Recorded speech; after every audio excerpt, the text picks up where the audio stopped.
ব্যোমকেশের সামনের চেয়ারে যে ভদ্রলোক বসে আছেন তার নাম অমিয় নস্কর। ভদ্রলোক এই কিছুক্ষণ হলো আমাদের বাড়িতে এসেছেন। এর মাঝেই পুঁটিরাম চা দিয়ে গিয়েছে। চায়ের কাপ অর্ধেক শেষ হয়ে এসেছে, তবে ভদ্রলোক এখনো কিছুই বলেননি। ব্যোমকেশ নিজেও কিছু বলেনি। আজ সকালে আমি আমার ঘরে বসেছিলাম। এমন সময় ব্যোমকেশ দরজার কাছে এসে বলল, অজিত, একবার আমার ঘরে এসো তো। খানিকক্ষণ পরে এলেও চলবে। এক ভদ্রলোক টেলিফোন করেছিলেন, উনি কিছুক্ষণের মধ্যে এসে পড়বেন। নতুন কোনো কেস নাকি? সেটাই মনে হচ্ছে, তবে ভদ্রলোক না আসা পর্যন্ত তেমন কিছু বলতে পারছি না। তুমি একটু পরে আমার ঘরে চলে এসো, বুঝলে? ব্যোমকেশ চলে যাওয়ার বেশ কিছুক্ষণ পর আমি জামা কাপড় বদলে নিয়ে ব্যোমকেশের ঘরে গিয়ে চেয়ারে বসলাম। ব্যোমকেশ চেয়ারে বসে মুখের সামনে দুটো হাত জড়ো করে কি যেন ভাবছিল। আমি বললাম, এত মন দিয়ে কি ভাবছো বলো তো? ভদ্রলোক একটা রূপোর কয়েনের কথা বলছিলেন। যতদূর মনে হয় রূপোর কয়েনটা বেশ দামি, তবে তার সাথে তার পরিবারের কোনো একটা সম্পর্ক জড়িয়ে আছে মনে হচ্ছে। কয়েকটা কোনোভাবে চুরি গেছে, আর সেই কারণে ভদ্রলোক আমার সাহায্য চাইতে এসেছেন। তবে তিনি কিন্তু এত কিছু বলেননি। তিনি শুধু ওই কয়েনের ব্যাপারে আমার সাথে কথা বলতে আসবেন বলেছেন। ব্যাপারটা আমি অনুমান করার চেষ্টা করছি যে কেসটা কি হতে পারে। ভদ্রলোকের নাম তো নিশ্চয়ই বলেছেন, আর তাছাড়া চুরি যদি হয়ে থাকে তাহলে তিনি পুলিশের কাছে না গিয়ে তোমার কাছে কেন আসছেন? সেটা আমি ভেবেছি, তবে সেটার দুটো কারণ হতে পারে। হয় তিনি পুলিশের উপর ব্যাপারটা নিয়ে ঠিক ভরসা করতে পারছেন না, না হলে দ্বিতীয়ত ওই রূপোর কয়েনটার কোনো একটা বেশ দাম রয়েছে, সেই কারণে তিনি ব্যাপারটা বাইরে প্রকাশ করতে চাইছেন। আর কেসটা একবার পুলিশের হাতে চলে যাওয়া মানে তুমি তো বুঝতেই পারছো। আমি বুঝতে পারছিলাম ব্যোমকেশ আসলে কি বলতে চাইছে, তাই আর কিছু না বলে অপেক্ষা করতে লাগলাম। ভদ্রলোক এলেন। তারপর আরও বেশ কিছুক্ষণ পরে আমাদের ঘরের সামনে এসে ঢুকে ব্যোমকেশকে নমস্কার করলেন। নমস্কার প্রতি নমস্কারের পালা শেষ হতেই ভদ্রলোক ঘরের ভেতর ঢুকে এখন যে চেয়ারটায় বসে আছেন সেই চেয়ারটায় বসলেন। তাকে ইতস্তত করতে দেখে ব্যোমকেশ বলল, আপনি যদি সমস্তটা ভালোভাবে খুলে না বলেন অমিয়বাবু, তাহলে কিন্তু আমি আপনার সেই চুরি যাওয়ার রূপোর কয়েন খুঁজে দিতে পারবো না। আপনি প্রয়োজন হলে সময় নিয়ে সমস্তটা গুছিয়ে নিন, তারপর না হয় বলতে শুরু করুন। আপনি কি করে নিশ্চিত হলেন ব্যোমকেশবাবু যে আমার রূপোর কয়েনটা চুরি গেছে? ব্যাপারটা আমার একটা অনুমান ধরেই ভাবতে পারেন, তবে এখন মনে হচ্ছে আমার অনুমানটা মিথ্যা নয়। যদি চুরি না যেত তাহলে সে কথা আপনি প্রথমে স্বীকার করতেন, তবে স্বীকার না করে পাল্টা প্রশ্ন করছেন মানে আমার ধারণাই সঠিক। হ্যাঁ, আপনি ঠিকই অনুমান করেছেন ব্যোমকেশবাবু।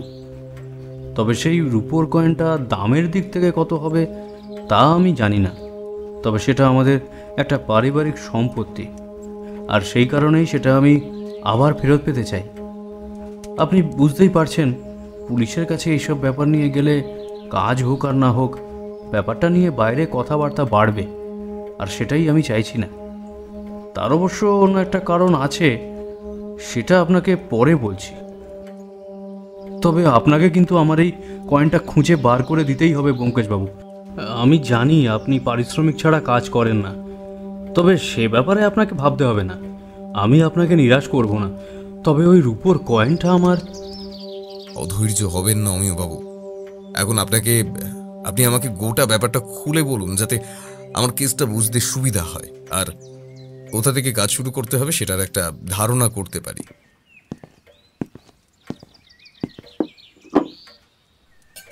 ঠিক এই সময় পুঁটিরাম আমাদের জন্য চা দিয়ে গেল। আমরা সবাই চায়ের কাপ তুলে নেওয়ার পরে তার অর্ধেকটা শেষও হয়ে এসেছে, অথচ ভদ্রলোক এখনো কিছুই বলেননি। ব্যোমকেশবাবু, আমার বাবা মারা যাওয়ার আগে আমায় উপর কয়েনটা দিয়ে গিয়েছিলেন। তিনি ওটা পেয়েছিলেন তার বাবার কাছ থেকে। ওই কয়েন আপনি না দেখলে বুঝতে পারবেন না, আসলে সেটা একটা পুরনো আমলের কয়েন। তবে সেই রূপোর কয়েনের একটা বিশেষত্ব হলো, ওই রূপোর কয়েনটা ছিল মোগল আমলের। সে সময় সম্রাট আকবর তার এক জন্মবার্ষিকীতে কয়েকটি রূপোর কয়েন তৈরি করিয়েছিলেন তার সভাসদদের জন্মদিনের পরিবর্তন উপহার দেওয়ার জন্য। আর তেমনই একটা রূপোর কয়েন কোনোভাবে আমার বংশধরের কাছে এসে পৌঁছেছিল। আমাদের পারিবারিক ব্যবসা ছিল তেজারতির কারবার, আর বন্ধকের কারবারের। সেই সূত্রেই ওই কয়েনটা আমার পূর্বপুরুষের কাছে এসেছিল। এমনকি আমারও সেই একই ব্যবসা ব্যোমকেশবাবু। কয়েনটা আমার ঘরেই থাকতো, সেটা কখনোই আমি আমার দোকানে কিংবা অন্য কোথাও রাখিনি। তো কিন্তু কিন্তু বেশ কয়েকদিন আগে কয়েনটা আমি একবার বাইরে বার করেছিলাম, আর তারপর থেকেই সেটা খুঁজে পাচ্ছি না। তবে আমার বাড়ি থেকে বাইরে কেউ এসে কয়েনটা নিয়ে চলে যাবে তারও কোনো সম্ভাবনা কিন্তু নেই, কারণ আমি সারাদিন বাড়িতেই থাকি। বাড়ির নিচেই আমার দোকান, সেখানে থাকতে হয়। তাছাড়া বাড়িতে একজন কাজের লোকও থাকে। ওই কাজের লোকটি ছাড়া আমার বাড়িতে আর কিন্তু অন্য কেউ থাকে না। একজন দারোয়ান আগে ছিল, তবে সে কাজে বড্ড ফাঁকি দিত। তারপর থেকে আর দারোয়ান রাখার ইচ্ছা আমার হয়নি। কোনো রকমে এইভাবেই চলে যেত। তবে আমার বাড়ি থেকে কিন্তু কোনোদিনও কিছু জিনিস চুরি যায়নি। তবে রূপোর কয়েনটা হঠাৎ করে কিভাবে চুরি গেল তাই তো বুঝতে পারছি না। কয়েনটা চুরি যাবার আগে আপনি শেষবার কবে সেটা বাইরে বার করেছিলেন? আশা করি সেটা কোনো সিন্ধুকে কিংবা অন্য কোথাও আপনি রাখবেন। আমার বন্ধকির কারবার আগেই বলেছি, আর সেই সমস্ত করতে গিয়ে কিছু প্রাচীন মুদ্রা আর প্রাচীন জিনিসপত্র জমানোর আমার শখ রয়েছে। আমার বসার ঘরে গেলেই আপনি সেটা বুঝতে পারবেন। সেখানে কিছু জিনিসপত্র আছে, তবে দামি জিনিসপত্র আমি আমার ঘরে সিন্ধুকের মধ্যেই রাখি। মাঝে মাঝে বাইরের কেউ এলে কিংবা আমার কোনো বন্ধুরা এলে তাদের আমি রূপোর কয়েনটা দেখাই। আমি শেষবার যখন বার করেছিলাম তখন এক ভদ্রলোক আমার বাড়িতে এসেছিলেন। ভদ্রলোকের অ্যান্টিকের নেশা রয়েছে, বিভিন্ন পুরনো জিনিসপত্র নাকি তিনি জমান। এমনকি আমার কাছ থেকে তিনি 2-1টা জিনিসপত্রও নিয়ে গেছিলেন। ওনাকে আমি শেষবার যে দেখিয়েছিলাম সেদিন বার করেছিলাম, তারপরে আবার যেটা যথাস্থানেই রেখে দিয়েছিলাম। তারপরে একদিন হঠাৎ কি একটা মনে হয়, রূপোর কয়েনটা বার করতে গিয়ে দেখি দেরাজের মধ্যে বাক্সটা আছে, কিন্তু রূপোর কয়েনটা নেই। বুঝতে পারছেন ব্যোমকেশবাবু, সেটার পারিবারিক একটা মূল্য আমাদের কাছে রয়েছে, তাই সেটা হারিয়ে ফেলা শুভ কিছুই নয়। এখন আপনি যদি আমাকে এই ব্যাপারে একটু সাহায্য করেন তাহলে খুব ভালো হয় ব্যোমকেশবাবু। ব্যোমকেশ বেশ কিছুক্ষণ চুপ করে ভাবল, তারপর বলল, এটার বাজার মূল্য এবং তার সাথে আপনাদের পারিবারিক একটা সম্পর্ক রয়েছে সবই বুঝতে পারছি অমিয়বাবু। তবে আপনার বাড়িতে গিয়ে গোটা ব্যাপারটা না দেখা অবধি আমি কিছুই করতে পারবো না। আমার মনে হয় আপনার বাড়িতে গিয়ে একবার দেখলে ভালো হবে। হ্যাঁ, আমি সেটাই তো চাই। আপনি আমার বাড়িতে আসুন, দেখুন, তারপর আমায় না হয় সাহায্য করুন। যদি আপনি চান এখনই আপনি আমার সাথে যেতে পারেন। আজ আর সেটা সম্ভব হবে না। আজ আমার অন্য একটা কাজে বেরোতে হবে। আপনার বাড়িতে আমি কাল সকালে যাব। আপনি আপনার ঠিকানাটা এই ডায়েরিটায় লিখে দিয়ে যান। কাল সকালে আমি নিশ্চয়ই আপনার বাড়িতে যাব। অমিয়বাবু সামনে এগিয়ে এসে ডায়েরিতে নিজের বাড়ির ঠিকানা এবং টেলিফোন নাম্বার লিখে দিয়ে উঠে দাঁড়ালেন। দেখে মনে হলো তিনি একটু ব্যস্তই রয়েছেন। তাই দেখে ব্যোমকেশ বলল, আপনি বোধহয় আমার এখান থেকে অন্য কোথাও যাবেন, তাই না? আপনার পাঞ্জাবির পকেট থেকে একটা সাদা খাম উঁকি মারছে, বোধহয় কোনো একটা চিঠি পোস্ট করার রয়েছে। হ্যাঁ, ঠিকই বলেছেন।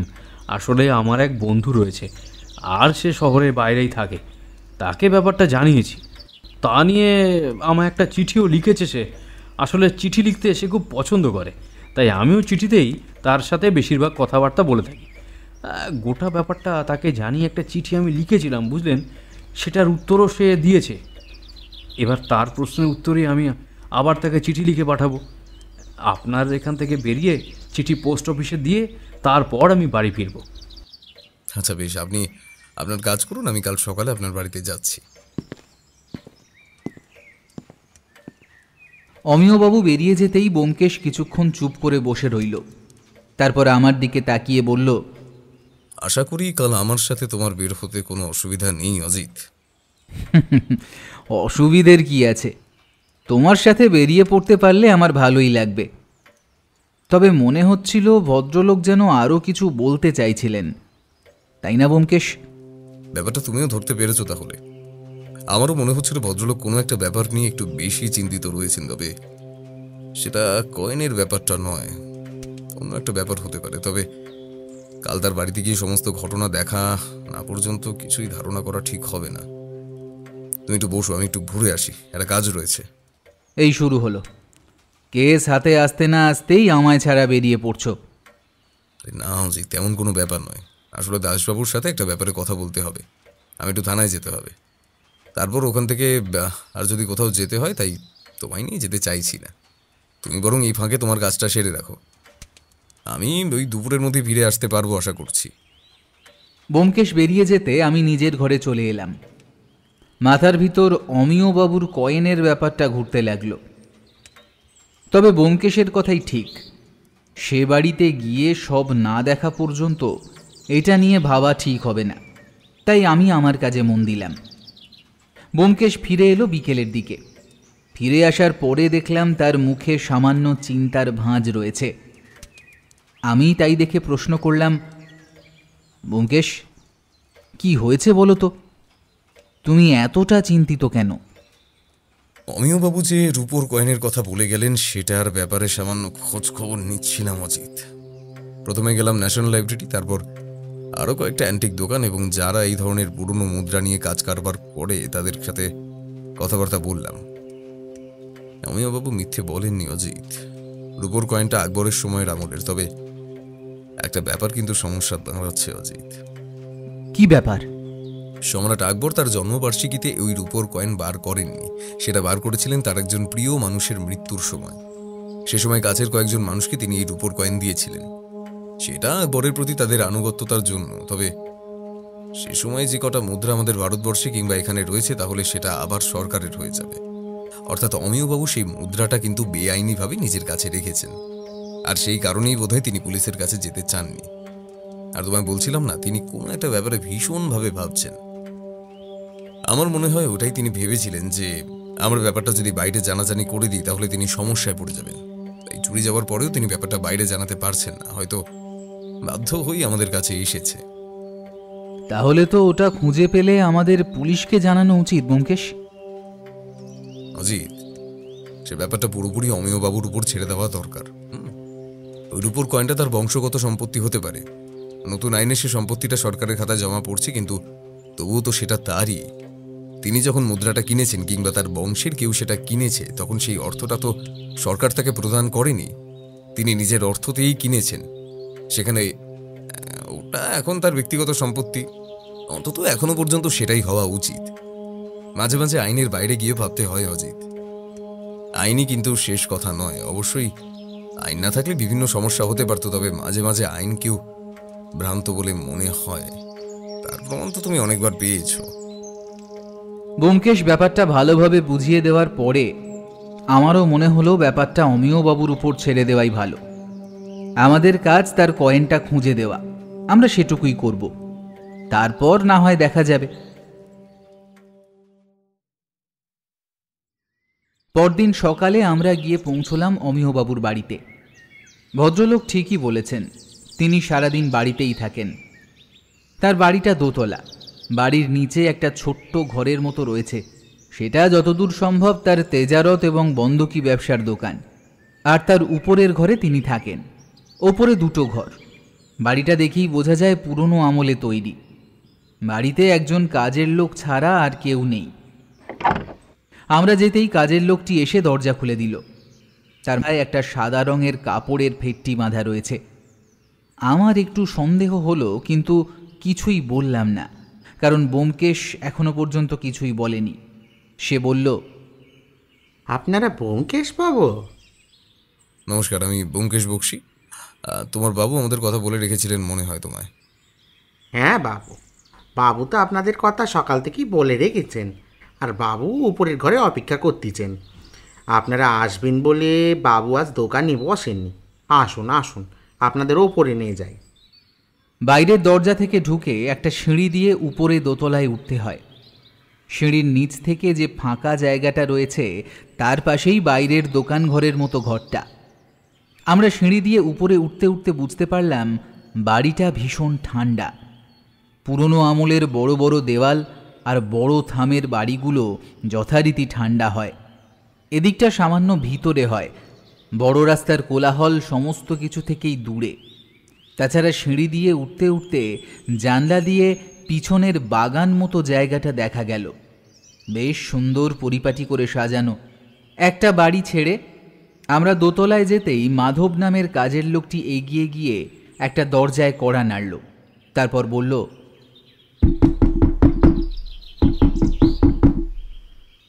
বাবু, ওই ব্যোমকেশ বাবুরা এসেছেন। ভিতর থেকে সামান্য সময় পরে দরজা খুলে গেল।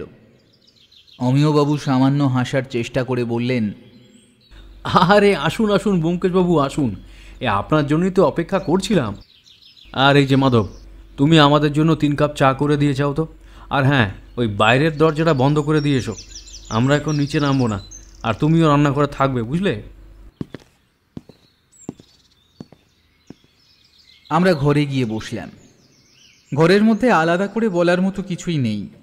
একটা বিছানা, চেয়ার টেবিল, একপাশে একটা আলনা, একটা আলমারি, আয়না, সব কিছুই রয়েছে। তবে ঘরের ডান দিকে দেওয়ালের কাছে একটা লোহার বড় সিন্দুক। আমি বুঝতে পারলাম এটাই সেই সিন্দুক যে সিন্দুকের কথা অমিয়বাবু আমাদের বাড়িতে বলেছিলেন। আর নিচে সিঁড়ি দিয়ে উঠে আসার সময় নিচের বসার ঘরটাও দেখতে পেয়েছিলাম। একবার চোখ বুলিয়ে নিতেই দেখা গেল সেই ঘরের চারপাশে এদিক ওদিক ছড়িয়ে আছে মাটির এবং কিছু পাথরের তৈরি পুরনো জিনিসপত্র। ভদ্রলোক যে সব সত্যি কথাই বলেছেন তা বোঝা গেল। আমরা ঘরের ভেতরে যেতেই ভদ্রলোক দুটো চেয়ার টেনে আমাদের বসতে দিলেন। আমরা বসলে ভদ্রলোক বললেন, হ্যাঁ, আপনি এসেছেন দেখে আমি মনে ভরসা পাচ্ছি ব্যোমকেশবাবু, না হলে কী যে হতো। আরও একটা ব্যাপার ঘটে গেছে জানেন, কেউ একজন চুরির চেষ্টা করেছে এর মধ্যে। আপনি আজ না এলে আমি আবার আপনার বাড়িতে যেতাম। সে কি, আপনার বাড়িতে চুরির চেষ্টা হয়েছে? চুটি কোন ঘরে এসেছিল? নিচের বসার ঘর অবধি চলে এসেছিল, বোধহয় সিঁড়ি দিয়ে উপরে এসেছিল। প্রথমে আমি দরজার কাছে একটা শব্দ শুনতে পেয়ে ঘুম ভেঙে উঠে চিৎকার করতেই নিচ থেকে আমার কাজের লোক মাধব তার ঘর থেকে বেরিয়ে আসে। তারপরে সে একজনকে ছুটে পালাতে দেখে ধরারও চেষ্টা করে, কিন্তু সে তাকে ধাক্কা মেরে ফেলে পালিয়ে যায়। আপনি বোধহয় মাধবকে দেখেছেন, তার মাথার একপাশে আঘাত লেগেছিল, সেখানে ওষুধ দিয়ে একটা ফেটটি বাঁধা রয়েছে।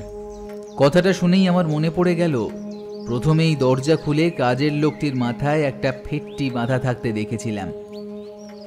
কোনো কিছু কি চুরি গেছে? না ব্যোমকেশবাবু, আমার তো এখনও তেমন কিছু মনে হয়নি যে চুরি হয়েছে। তবে চোর এসেছিল চুরি করতে, অথচ চুরি না করেই চলে গেছে। বোধহয় আমরা জেগেছিলাম বলেই সে কাজটা করতে পারিনি। নিচে বর্ষার ঘরে এসেছিল বললেন, একবার নিচের বর্ষার ঘরটাও দেখা দরকার আছে। আগে আপনি যদি আপনার সিন্দুকটা আমায় একবার দেখান। ব্যোমকেশের কথায় অমিয়বাবু বিছানা ছেড়ে উঠে সিন্দুকের সামনে দাঁড়ালেন। তারপর সিন্দুকের পিছনে একটা খোপ থেকে চাবি বার করে এনে সিন্দুক খুললেন। সিন্দুক খুলতেই অনেক কিছু দেখা গেল। সোনার একটা মূর্তি, পাথরের একটা শিবলিঙ্গ, আরও পুরনো অনেক কিছুই রয়েছে। সে সব কিছু দেখতে দেখতে একটা ছোট্ট বাক্স বার করে আনলেন। তারপর সেই বাক্সটা ব্যোমকেশের সামনে রেখে বললেন, হ্যাঁ, এই বাক্সের উপর কয়েনটা থাকতো ব্যোমকেশবাবু। তবে সেদিনের পর বাক্সটা খুলে আর সেটা দেখতে পাইনি। কিন্তু বন্ধ দেরাজের ভেতর থেকে তো আর কেউ চুরি করতে পারবে না। আমার ঘরে তেমন কেউ একটা আসে না, খুব কমই আসে। আর তাছাড়া চাবিটা যে ওখানে থাকে তা মাধব নিজেও জানে না, যদিও সে অনেক দিনের বিশ্বস্ত। আপনি বোধহয় সবাইকে ঠিক বিশ্বাস করতে পারেন না, তাই না? একটু আগেই বাইরের দরজাটা বন্ধ রাখতে বলেছেন, যাতে ভেতরে কেউ আসতে না পারে। আপনি ব্যাপারটা সবসময় করেন।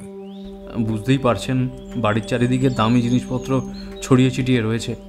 তাছাড়া বেশিরভাগ জিনিসপত্র অ্যান্টিক, তাই বাইরে থেকে কেউ যাতে ভেতরে না আসতে পারে তার জন্য দরজা সবসময় বন্ধই রাখা হয়।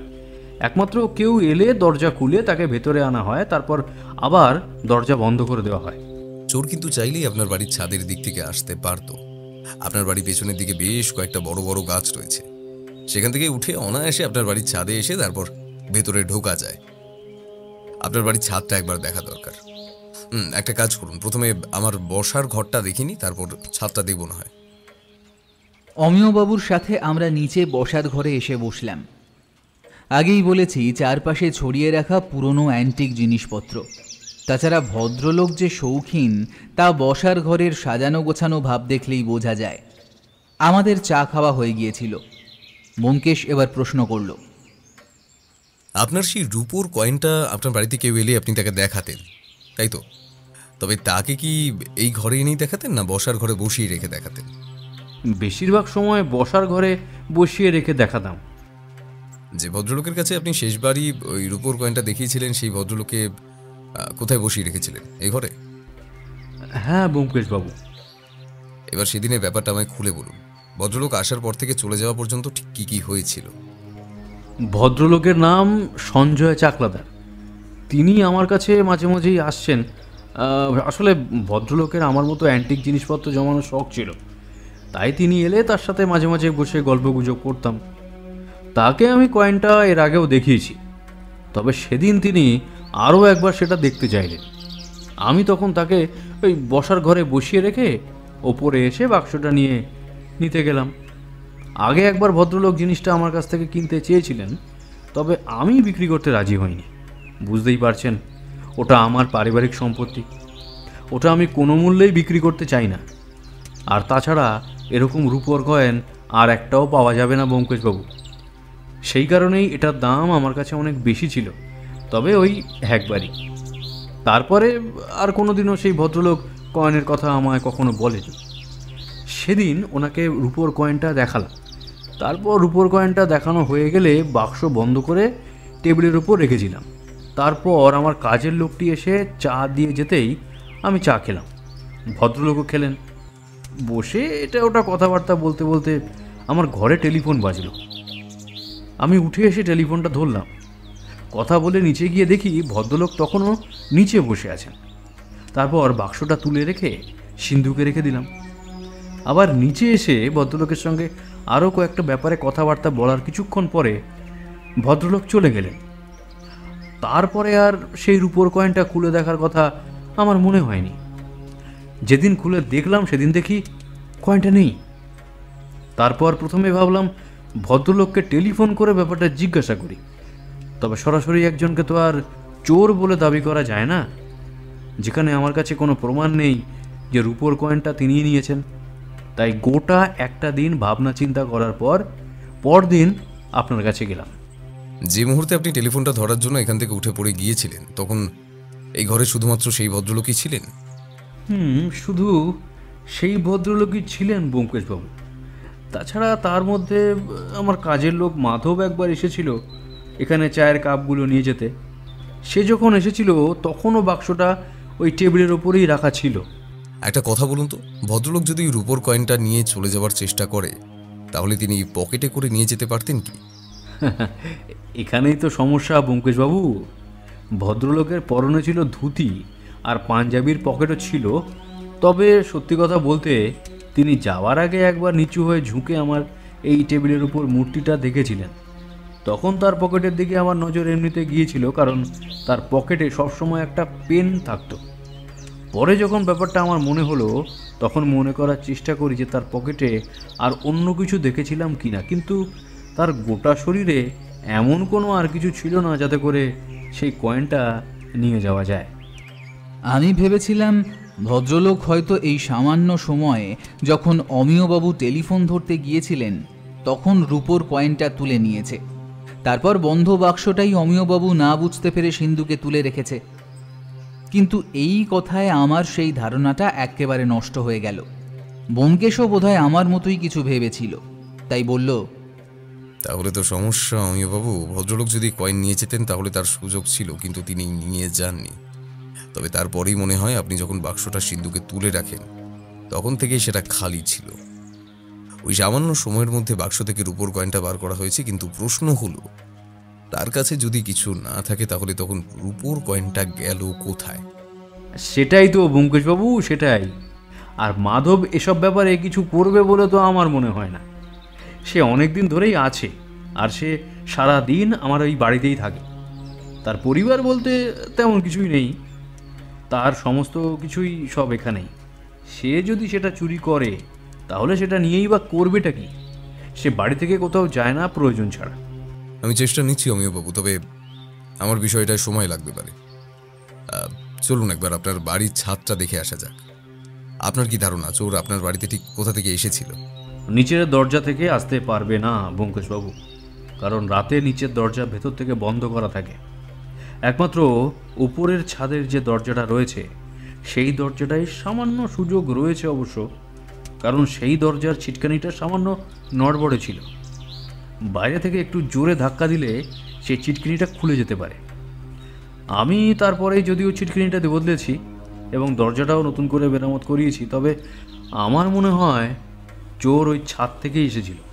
কিন্তু আপনি নিশ্চিতভাবে বলছেন যে আপনার ঘর থেকে কোনো কিছুই চুরি যায়নি, অথচ চোর ছাদ থেকে এলো, আপনার বসার ঘরেও এলো, কিন্তু কোনো কিছু চুরি না করেই চলে গেল? একটা সম্ভাবনা হতে পারে আপনারা জেগে গেছেন বলে চুরি করতে পারেনি, কিন্তু তবুও দরজা ছিটকিনি ভেঙে এসেছে, অথচ আপনার ঘুম ভাঙেনি। তাহলে সেক্ষেত্রে সে অনেকটা সময় পেয়েছিল বলে মনে হয়, কিন্তু তাহলে সে কিছুই চুরি করলো না কেন? সেটা আমিও ভেবেছি ব্যোমকেশবাবু, কিন্তু কোনো উত্তর পাইনি। আর মাধবকে ওভাবে ধাক্কা মেরে দরজা ভেতর থেকে খুলে বাইরে বেরিয়ে যাওয়া মানে চোরের গায়ে জোর নেহাত কম ছিল না। আর আমার যখন ঘুমটা ভেঙেছিল তখন সে নিচে পৌঁছে গেছে, কিন্তু তারপরেও সে কিছুই নিল না। নেহাত কোনো চোর হলে অন্তত বসার ঘর থেকে কোনো একটা মূর্তি নিয়ে চলে যেত। তাছাড়া আমার দোকান ঘরের মধ্যে টাকা পয়সা অন্যান্য জিনিসপত্র তো থাকে, সে সেখানে না ঢুকে সোজাসুজি ঘরে এসে ঢুকলো কেন? এর একটাই কারণ হতে পারে যে চোর জানতো ঠিক কোথায় তার চুরি করার মতো জিনিসটা রয়েছে। আর আমার মনে হয় আপনি যখন মনে করছেন আপনার ঘর থেকে কোনো কিছুই চুরি যায়নি, তার মানে চুরি যাওয়ার মতো জিনিসটা একমাত্র আপনার সেই রূপোর কয়েন। কিন্তু সেটা কি করে হয় ব্যোমকেশবাবু? রূপোর কয়েনটা তো সেদিন থেকে নিরুদ্দেশ, তাহলে সেটা নেওয়ার জন্য চোর কাল আসবে কেন? কোনো একটা কারণ তো আছেই, কোনো একটা কারণ তো আছে যেটা যেটা আমরা বুঝতে পারছি না মেয়েবাবু, সেটাই বোঝা দরকার। তাহলেই না গোটা ব্যাপারটা পরিষ্কার হয়ে যাবে। আপনার কি মনে হয় আমি আমার রূপোর কয়েনটা খুঁজে পাবো তো ব্যোমকেশবাবু? ব্যোমকেশ কি যেন ভাবছিল। সে বসার জায়গা ছেড়ে উঠে ঘরের মধ্যে চারিদিকে ঘুরতে লাগলো, এটা ওটা ধরে দেখতে লাগলো, টেবিলটাকে যেন ভালো করে দেখতে লাগলো। তারপর একসময় টেবিলের কাছে নিচু হয়ে দেখল। সমস্ত কিছু করার পর ব্যোমকেশ উঠে দাঁড়িয়ে বলল, চলুন তো একবার ছাদে যাওয়া যাক, ছাদ থেকে ঘুরে আসি বরং। ব্যোমকেশ, আমি আর অমিয়বাবু তিনজন মিলে ছাদে এলাম। ছাদে ওঠার আগেই দরজাটা বন্ধ করে দেখল সেই দরজাটা নতুন করে লাগানো হয়েছে এবং ছিটকিনিটা যেন নতুন করে তৈরি করা, তা বোঝাই যায়। ছাদে এসে দাঁড়াতেই বুঝতে পারলাম তাদের পাশের বড় গাছগুলো দিয়ে এ বাড়িতে ঢোকা যায়, আর সেখান থেকে ঘরের ভিতরে এসে কোনো কিছু চুরি করে নিয়ে যাওয়া অসাধ্য কাজ নয়, যদি অমিয়বাবু কিংবা মাধবের ঘুম না ভেঙে যায়। কিন্তু অমিয়বাবু নিজেই বলেছেন কোনো কিছু চুরি যায়নি, অথচ চোর এসেছিল। এই ব্যাপারটা আমি কিছুতেই বুঝতে পারছিলাম না। ব্যোমকেশ ঘুরে দেখল, তারপর একসময় অমিয়বাবুর কাছে এসে বলল, ঠিক আছে অমিয়বাবু, আজকের মতো আমরা ফিরে যাচ্ছি। আপনার কেসটা আমি নিয়েছি, আমার একটু সময় লাগবে। আমার যতদূর মনে হচ্ছে আপনার রূপোর কয়েনটা চুরি যাওয়া নিয়ে বেশ একটা রহস্য রয়েছে, আর সেটাই খুঁজে বার করতে হবে।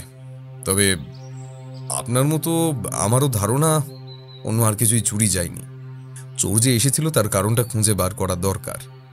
তার জন্য আমাকে একটা কাজ করতে হবে। আপনার টেলিফোন নাম্বার আমার কাছে রয়েছে, আপনার যদি এর মধ্যে কিছু হয় তাহলে আপনি নিশ্চয়ই আমায় জানাবেন। অমিয়বাবুর সাথে কথা বলতে বলতে আমরা ছাদ থেকে নেমে আসতে যাব, এমন সময় ব্যোমকেশ ছাদের উল্টো দিকে দেখল একটা রাস্তা রয়েছে। সেদিকে হঠাৎ কী কারণে যেন এগিয়ে গেল।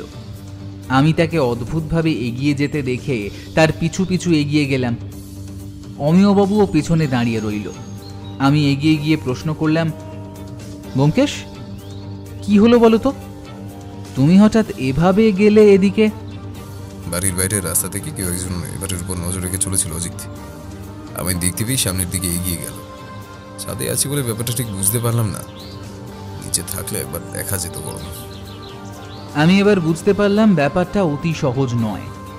কেউ আমাদের উপর নজর রেখে চলেছে, মানে সে কিছু একটা বুঝতে চাইছে কিংবা আমাদের গতিবিধি অনুসরণ করতে চাইছে।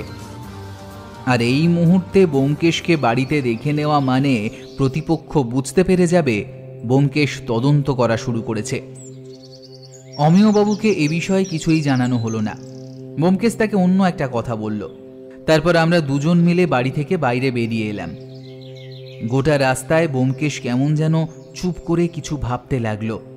তারপর ঠিক বাড়িতে এসে ঢুকতেই ব্যোমকেশ নিজের চেয়ারে বসে আমায় বলল, আমার কেমন একটা ধারণা হচ্ছে অজিত, ওই রূপোর কয়েনটাও বাড়িতেই কোথাও আছে। ব্যোমকেশের কথায় আমি হঠাৎ অবাক হয়ে গেলাম। তারপর বললাম, এ কি বলছো? তাহলে অমিয়বাবু আমাদের মিথ্যে কথা বলবেন কেন? না অজিত, অমিয়বাবু আমাদের মিথ্যে কথা বলছেন না, তিনি সত্যি কথাই বলছেন, কিন্তু তবুও আমার মনে হচ্ছে রূপোর কয়েনটাও বাড়িতেই আছে। আজকে গোটা ব্যাপারটা শুনে, চুরি কথাটা শুনে আমার মনে হয়েছিল যে রূপোর কয়েনটা বাড়িতে নেই, কিন্তু যেই মুহূর্তে ওই রাস্তার উপরের লোকটাকে দেখলাম আমাদের অনুসরণ করতে কিংবা বাড়ির উপর নজর রাখতে, তখন থেকে আমার কেন জানি না মনে হচ্ছে ওই বাড়িতেই রূপোর কয়েনটা আছে। আর যতদূর সম্ভব ওই বাড়িতে আরো একবার চুরির চেষ্টা হবে। কিন্তু কথাটা বলেই ব্যোমকেশ কেমন যেন অন্যমনস্ক হয়ে গেল। তারপর উঠে গিয়ে টেবিলের ওপর থেকে ডায়েরিটা এনে কী সব লিখতে লাগলো তার উপর। আমি বুঝতে পারলাম ব্যোমকেশ এখন কেসটা নিয়ে গভীরভাবে ভাবতে শুরু করবে, তাই এই সময় তাকে বিরক্ত করা ঠিক নয়। আমিও নিজের ঘরে চলে এলাম। একটু হাত মুখ ধুয়ে সামান্য বিশ্রাম নেওয়া দরকার। বেশ খানিকটা সময় বাইরে কাটানো হয়েছে। একটু পরে দুপুরের খাবার ডাক পড়বে। দুপুরের খাওয়া দাওয়ার সময়ও ব্যোমকেশকে চিন্তিত বলে মনে হলো। সেটা দেখে সত্যবতী বলল, এই কি হয়েছে বলো তো? তখন থেকে তোমাকে আমার অন্যমনস্ক দেখাচ্ছে। কিছু ভাবছো নাকি? আর ওই যে ভদ্রলোক এসেছিলেন, ওনার ব্যাপারটা কি? ওনার বাড়ি থেকে একটা রূপোর কয়েন চুরি গেছে সত্য, তবে ওটা কেসটা নিয়ে ঘাঁটতে গিয়ে আমার কেন জানি না মনে হচ্ছে রূপোর কয়েনটা ওই বাড়িতেই কোথাও আছে। সত্যবতী একটু অবাক হয়ে বলল, এ আবার কেমন কথা? তুমি নিজেই বলছো কয়েনটা চুরি হয়ে গেছে, তাহলে সেটা আবার ওই বাড়িতেই থাকে কি করে? অমিয়বাবু অনুমান করছেন কয়েনটা চুরি হয়ে গেছে, কিন্তু আমার মনে হয় ওটা এখনো ও বাড়িতেই রয়েছে। তবে সেটা চুরির চেষ্টা হবে। একবার চুরির চেষ্টা হয়েছে, তবে অমিয়বাবুর ঘুম ভেঙে যাওয়ায় আর মাধব নিজের ঘরে থাকায় জিনিসটা চুরি হয়নি। তবে আরও একবার হতে পারে, আর তার প্রমাণস্বরূপ বাড়ির উপর কেউ নজর রেখেছিল। তুমি কি বলতে চাইছো তার কিছুই বুঝতে পারছি না, একটু খুলে বলো না। রূপোর কয়েনটা অমিয়বাবুর দেরাজে বাক্সের মধ্যে নেই, কিন্তু সেটা ওই বাড়িতে আর যতদূর সম্ভব বসার ঘরে কোথাও একটা আছে। আর আমার একটা অনুমান বলছে ওই রূপোর কয়েনটা চুরি করার চেষ্টা করা হয়েছিল, কিন্তু সেটা হয়নি। তোমার ব্যাপারটা বোঝাতে পারবো না সত্য, পুরোটাই আমার অনুমান। আর অনুমানের সপক্ষে কোনো একটা প্রমাণ না হওয়া পর্যন্ত সেটা নিয়ে আমি কিছুই বলতে চাইছি না এই মুহূর্তে। ঠিক সেই সময় হঠাৎ করেই আমি যেন বুঝতে পারলাম ব্যোমকেশ কি বলতে চাইছে। আর আরও একবার মনে পড়ে গেল ব্যোমকেশকে অমিয়বাবু বলেছিলেন সেই ভদ্রলোক যে তার বাড়িতে রূপোর কয়েনটা দেখতে এসেছিল, তিনি চলে যাওয়ার আগে তার পকেটের দিকে অমিয়বাবু দেখেছিলেন সেখানে রূপোর কয়েন ছিল না। আর তিনি চলে যাওয়ার পরে বাক্সটা অমিয়বাবু তুলে সিন্দুকে রেখে দিয়েছিলেন। পরে যখন বার করেছেন তখন তার মধ্যে রূপোর কয়েনটা নেই। তার মানে যখন অমিয়বাবু টেলিফোন করতে গিয়েছিলেন তখন রূপোর কয়েনটা বাক্স থেকে বার করা হয়েছে।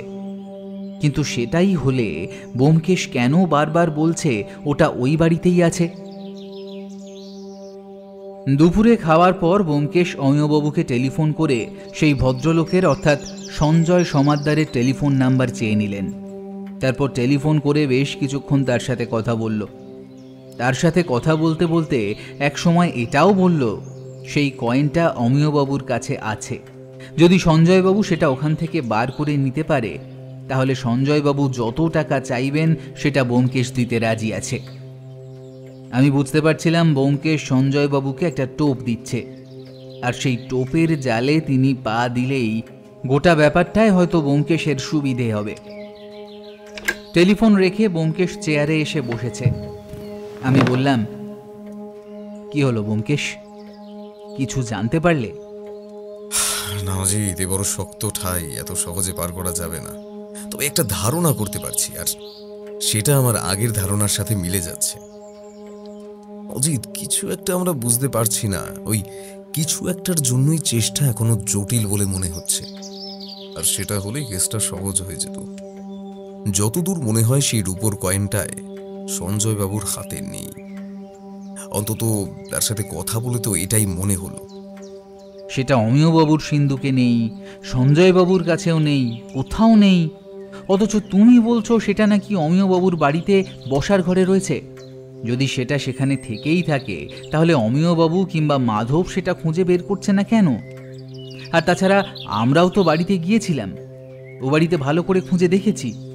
তাহলে ওখানেই সমস্যা অজিত। সঞ্জয় বাবুর সাথে কথা বলার পর আমি একেবারে নিশ্চিত ওই বাড়ির বসার ঘরেই কোথাও একটা আছে ওই কয়েনটা। তবে তার আগে আমাদের অপেক্ষা করতে হবে। ও বাড়িতে আরও একবার চুরির চেষ্টা হতে পারে, অন্তত আজ এই টেলিফোনটা করার জন্য তো হতেই পারে। একবার দাসবাবুকে খবর দিতে হবে অজিত। দাসবাবুকে টেলিফোন করে ব্যোমকেশ একটা অদ্ভুত কাজ করল। অমিয়বাবুর বাড়ির ঠিকানা দিয়ে তার বাড়ির উল্টো দিকের কোনো একটা বাড়িতে সাদা পোশাকের পুলিশি পাহারা রাখার ব্যবস্থা করা হলো।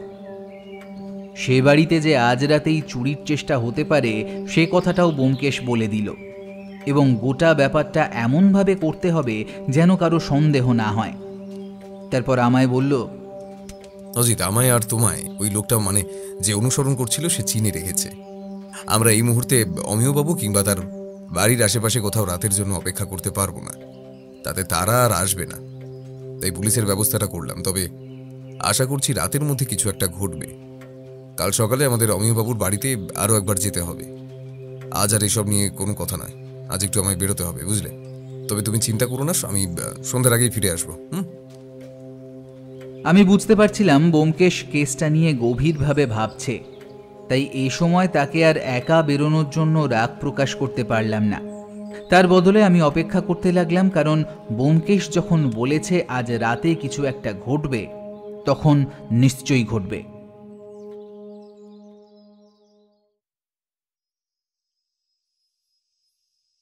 ব্যোমকেশ সন্ধ্যের সময় ফিরে এলো। তার মুখে একটা সামান্য হাসির আভাস দেখতে পেলাম। বুঝতে পারছিলাম কেসটা সে গুটিয়ে নিয়ে এসেছে। কিন্তু আমি তাকে কোনো প্রশ্ন করলাম না, জানি সে কথার উত্তর দেবে না। তার যখন নিজে থেকে বলার হবে তখনই সে বলবে। রাতের আগে দাসবাবুর সাথে টেলিফোনে আরও একবার ব্যোমকেশের কথা হলো। ব্যোমকেশ বারবার করে বলে দিল যেন পাহারার ব্যাপারটা বাইরের আর কেউ বুঝতে না পারে, আর খুব সাবধানে থাকতে। বাড়ির ভিতর কেউ না ঢোকার আগে পর্যন্ত যেন পুলিশ বাইরে না আসে। অন্তত ছাদ দিয়ে কেউ একটা ঢোকার চেষ্টা করবে, আর সেটা করলে তারপরেই যেন পুলিশ সেখানে যায়। অমিয়বাবুকে টেলিফোন করে এটাও বলে রাখলো যে ছাদের দরজা ভিজিয়ে রাখলেই ভালো হবে, যাতে চোর বাড়ির ভিতর ঢুকতে পারে। আর কোনো শব্দ শুনলেও অমিয়বাবু কিংবা মাধব যেন কোনো রকম চিৎকার চেঁচামেচি না করে। পুলিশ বাড়ির বাইরেই থাকবে, তাই চোর চুরি করে বাড়ির বাইরে বের হলে তারপরেই তাকে ধরা যাবে। আমি একটা কথা ভাবলাম, যদি দেখা যায় চোর চুরি করে পুলিশের চোখ এড়িয়ে পালিয়ে গেল, তখন কি হবে? কিন্তু ব্যাপারটা ব্যোমকেশকে বললাম না। তার বদলে গোটা রাত একটা উৎকণ্ঠা নিয়ে অপেক্ষা করতে লাগলাম কি হবে তার জন্য। পরদিন সকালে কিন্তু দাসবাবু টেলিফোন করে ভালো খবরই জানালেন, চোর ধরা পড়েছে, এবং তার সাথে ধরা পড়েছে সেই আকবরের আমলের রূপোর কয়েনটা। চোর সেটা নিয়ে বাড়ির বাইরে বেরিয়ে পালানোর চেষ্টা করেছিল, এমনকি দুজন পুলিশ অফিসারের মধ্যে একজনকে ধাক্কা দিয়ে ফেলেও দিয়েছিল। তাই বাধ্য হয়ে পুলিশ অফিসার চোরের পা লক্ষ্য করে গুলি চালায়। কাল চাঁদের আলো সামান্য ছিল, তাই পুলিশদের এই কাজে সাহায্য হয়েছে। যাকে পুলিশ ধরেছে তার নাম আগেও কয়েকবার ক্রিমিনাল রেকর্ডে রয়েছে। তবে ছোটোখাটো চুরি ছিনতাই ছাড়া বড় কোনো অপরাধ সে করেনি, তাই তাকে বেশি দিন আটকেও রাখা যায় না জেলে। জেল থেকে বেরিয়ে আবার সে কোনো না কোনো অপরাধের সাথে যুক্ত হয়ে যায়। তবে এই সমস্ত কিছুই আমাদের প্রয়োজন ছিল না। আমাদের প্রয়োজন ছিল তাকে, যে এই কাজটা করতে বলেছে, তার নাম। তবে এই ধরনের অপরাধীরা কখনোই তাদের নাম বলে না, তা হাজার মারধর কিংবা অন্য কিছু করলেও। তাই সেই ব্যাপারটা আর জানা গেল না। তবে অমিয়বাবু খুশি হয়েছিলেন তার সেই রূপোর কয়েনটা ফেরত পেয়ে।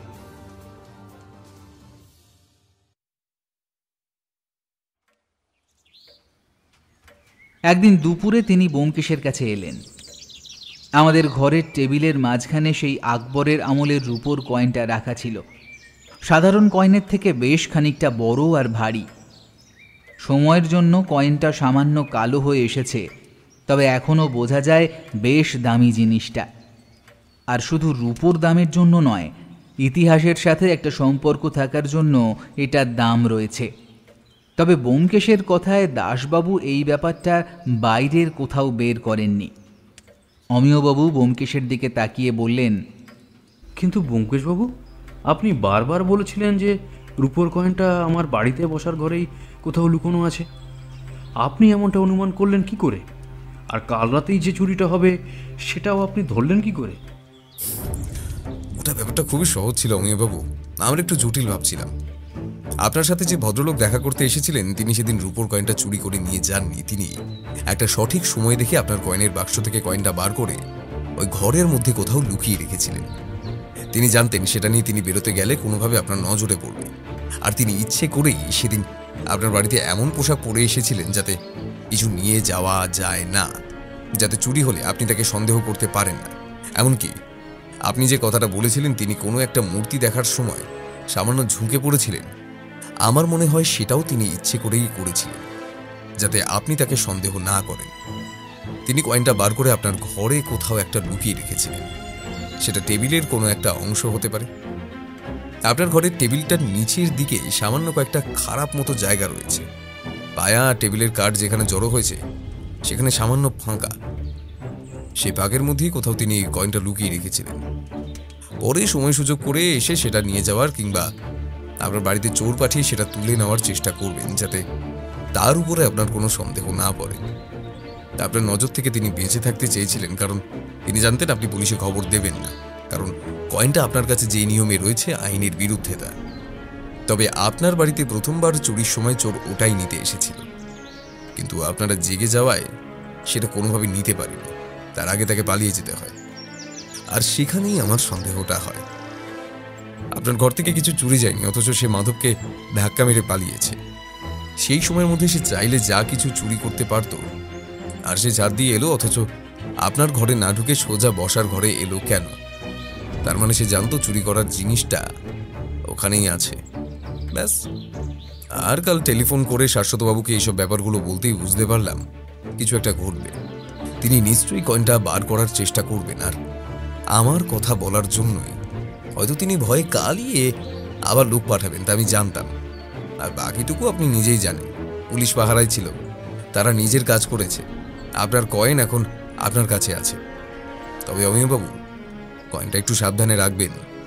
আপনাকে অনেক ধন্যবাদ ব্যোমকেশবাবু, এই সামান্যটুকু আপনার জন্য। বলে ভদ্রলোক নিজের পকেট থেকে একটা সাদা খাম বার করলেন। তারপর সেই খামটা ব্যোমকেশের সামনে টেবিলের উপর রেখে বললেন,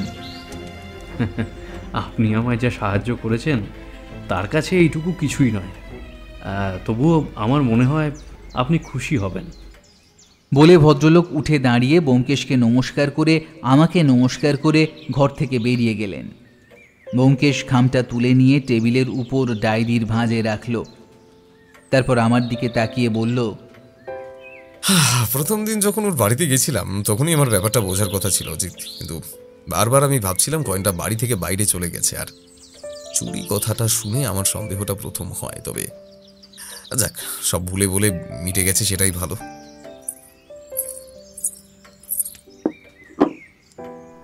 ঠিক সেই সময় সত্যবতী আমাদের জন্য চা নিয়ে এলো। ব্যোমকেশের মুখে হাসি দেখে বলল, তাহলে কেসটা মিটলো? ব্যোমকেশ সামান্য হেসে বলল, মনে আছে সত্য, তুমি সেদিন টেবিলের ফাঁকে রাখা একটা কাগজ হঠাৎ করে বার করে আমায় দিয়েছিলে। তুমি মনের ভুলে সেটা রেখেছিলে, আর তারপর সেটা বার করে দিয়েছিলে। সেটা দেখেই কিন্তু আমার মনে হয়েছিল ওই টেবিলের কোথাও কয়েনটা রয়েছে, আর যে চুরি করতে এসেছিল তার কাছ থেকে ওই ব্যাপারটা জানা গেছে।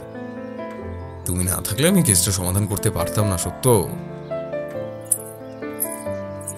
সত্যবতী হেসে চলে গেল। ব্যোমকেশের কথা শুনে আমিও হেসে ফেললাম।